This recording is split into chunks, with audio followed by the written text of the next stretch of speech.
I moved into my new apartment last week, a modern high-rise with sleek lines and panoramic views of the city.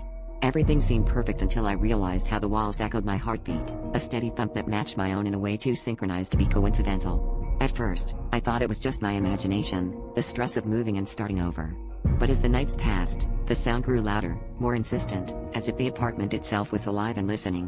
One night, as I lay in bed, I noticed that the rhythm had changed, a syncopated beat that seemed to whisper secrets in the spaces between. Curiosity got the better of me, and I started to investigate.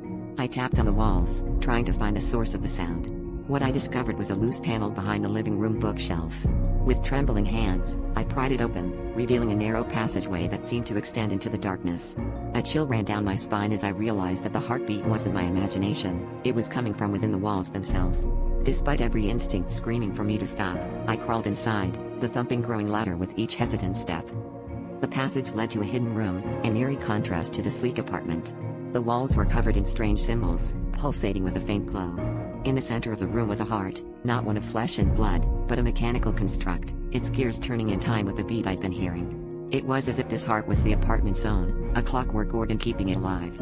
But what was more terrifying was the realization that it seemed to be feeding off my own heartbeat, matching its tempo, its existence intertwined with mine. As I backed away, the thumping grew erratic, a frantic rhythm that mirrored my rising panic. I knew I had to leave, but as I turned to retreat, the passageway began to close, the walls narrowing with an inexorable finality. I was trapped, the heart's tempo now a deafening roar in my ears.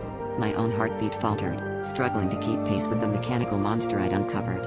In that moment, I understood the terrible truth: I wasn't just living in this apartment. I was part of it, my life force intertwined with its own, a symbiotic relationship that would only end when one of us stopped beating.